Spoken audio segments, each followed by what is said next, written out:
गुरुपौर्णिमा, गुरु आणि शिष्याचा अलौकिक दिवस. सजली आहे समाधी, वाट पाहते आहे आपल्या भक्तांची. स्वामी कृपेचा झरा वाहतो आहे, अनाथाला आधार आहे.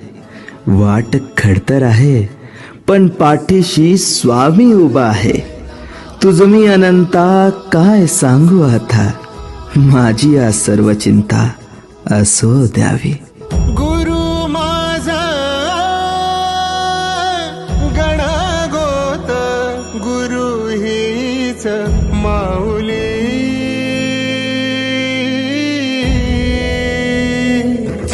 गुरु स्पर्श दूर करी दुःखाची सावली. गुरु भेटीसाठी झाली जीवा